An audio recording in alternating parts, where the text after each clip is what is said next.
इस प्रोग्राम की वसातत से जनाब पीएस साहब भी बैठा हुआ है और यहाँ कमांडर साहब भी बैठा हुआ है।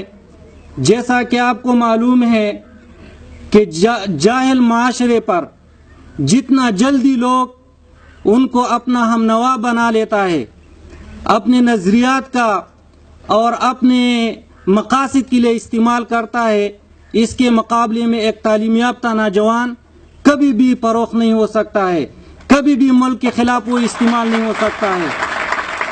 हम देखते हैं बाजौड़ी एजेंसी में कि यहाँ स्कूल तो बने हुए हैं लेकिन उसमें खान और मलक के गाय चल रहे हैं। इसमें खशाक ये जो लकड़ियाँ वगैरह है आग के लिए, द खशाक द डेरोन आगा डकड़े शवी दी दलता मंगा गुरु چې د ماشوم د پاره خو سکول شته خو په 900 زما ورور 400 ماشومان یاد کړه د عنایت کلي سکول له ورشه په پرایمري کې 900 طلبه سبق وای خو د هغوی د پاره 3 استادان دي. ستا په قانون کې لیکل شوي چې د 40 ماشومانو د پاره به 1 استاد وي، ولې ستاسو په خزانه کې روپۍ نشته؟ ستاسو د استادانو د پاره سیټونه خالی دي چې ته زمونږ د علاقې له تعلیم نشي ورکولی. دلته کو تعلیم عام شو، دلته کو 5 سکولونه بحال کړی شو، کو دلته کالجونه راوړی شو، دلته میډیکل کالجونه راوړی شو. د باجوړ په بچی کې دومره ټیلنټ موجود دی چې دلته هغوی له سهولیات ورکړی شو.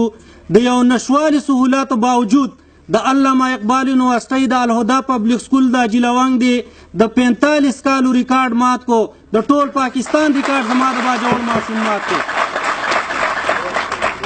د سپورټ په شعبه کې تا زما باجوړي له موقع ورکړله، هغه په پیله چانس باندې په انډر 19 ټیم کې لاړې. زما باجوړي بچی له تا موقع ورکړه، هغه په پیله چانس باندې انټرنیشنل ټیم ته لاړې چې د جاپان په شکل کې موجود دی. زما د باجوړ په ډیسیبل چې هغوی معذوره دي، د هغوی خپې او لاس کار نه کوي، د هغوی خولې کار نه کوي، هغوی لیوني موږ په دې معاشرې کې ګڼو. هغوی له چې موږ موقع ورکړه، نن هغوی د پاکستان په سطح باندې په انټرنیشنل ټیمونو کې لوبېږي ستا د باجوړ ماشومان. نو که ته امن راوړل غواړې، زما باجوړي ماشوم ته سکول ورکه، دلته کالجونه راوړه، دلته یونیورسټیانې راوړه. ولې د دیر نه زما ماشوم څه کمزوری دی؟ د دیر نه زما ځمکه زرخیزه نه ده. دیر زما نه په کوم اصولو باندې مخکې دی چې په دیر کې نن 4 یونیورسټیانې دي، په دیر په هر یو تحصیل کې نن کالجونه موجود دي.